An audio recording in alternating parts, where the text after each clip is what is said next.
Hello, welcome to SR real vlogs. నేను మీ రఘు. అందరూ ఎలా ఉన్నారు?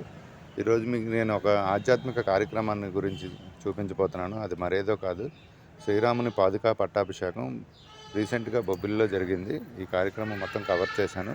స్వామివారి దగ్గరుండి భక్తులందరి చేత ఈ కార్యక్రమాన్ని, పూజని ఎలా నిర్వహించాలో చూపించారు. అందరూ చూసి కార్యక్రమం ఎలా జరిగిందో నేర్చుకోండి. మీ వైపు తిరిగి ఉండేటట్లుగా దాని మీద పెట్టుకోండి. ఆ ఆకు మీద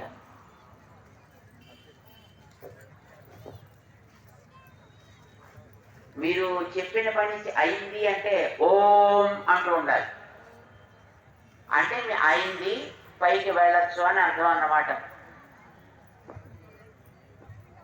పెట్టుకున్నారా? ఇప్పుడు మీరు చెప్పినట్టుగా నిలబడగలిగితే పర్యవసానం అందరి ప్రేమ లభిస్తుంది సుమా.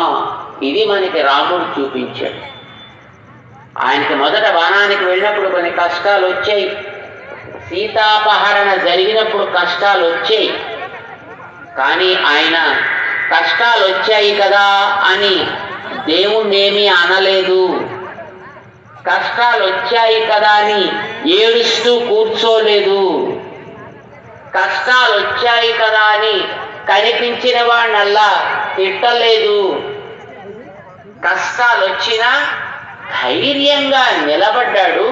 తన కర్తవ్యాన్ని పాలించాడు. తాను విజయాన్ని బృందం అందరికీ కూడా మేము అనేక మంగళాశాసనాలు చేస్తున్నాం. జై శ్రీమన్నారాయణ, జై శ్రీమన్నారాయణ. హాయ్ ఫ్రెండ్స్, చూశారు కదా స్వామివారి దగ్గరుండి భక్తులందరి చేత పూజా కార్యక్రమాన్ని ఎలా నిర్వహించారో. ఇలాంటి మరెన్నో ఇంట్రెస్టింగ్ వీడియోస్ కోసం ఎస్ఆర్ రియల్ వ్లాగ్స్ ఛానల్ని సబ్స్క్రైబ్ చేసుకోండి. ఛానల్లో ఉన్న మిగతా వీడియోస్ అన్నీ చూడండి, లైక్ చేయండి, షేర్ చేయండి, మీ ఫ్రెండ్స్ అండ్ ఫ్యామిలీ మెంబర్స్తో షేర్ చేసుకోండి. Thank you very much.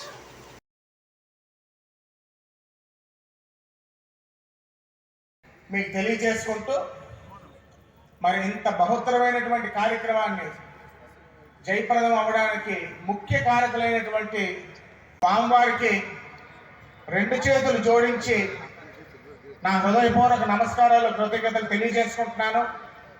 అదేవిధంగా ఇంత తక్కువ సమయంలో ప్రచారం చేసినటువంటి బొబ్బిలి వికాస్ తరంగిణి కావనివ్వండి, నా తోటి సహచార నాయకులు కావనివ్వండి, పేరు పేరున నా కృతజ్ఞతలు తెలియజేసుకుంటున్నాను. అదేవిధంగా మరి వాలంటీర్స్కి, ముఖ్యంగా ఇక్కడ ఏర్పాట్లు చూసినటువంటి పేరు పేరున ప్రతి ఒక్కరికి నా హృదయపూర్వక నమస్కారాలు, కృతజ్ఞతలు. అదే తమరు బొబ్బిలు తరచూ వస్తుండాలి.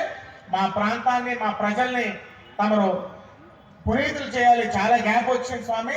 సంవత్సరానికి 2 సార్లైనా తమరు బొబ్బిలు దయచేసి మా ప్రాంతాన్ని, మా ప్రాంతంలో లోక కళ్యాణం నింపే విధంగా మా ప్రాంత ప్రజల్ని, మా ప్రాంతాన్ని బాగు చేయాలని మనస్ఫూర్తిగా కోరుకుంటూ మా ఆచార్యులకి అనేక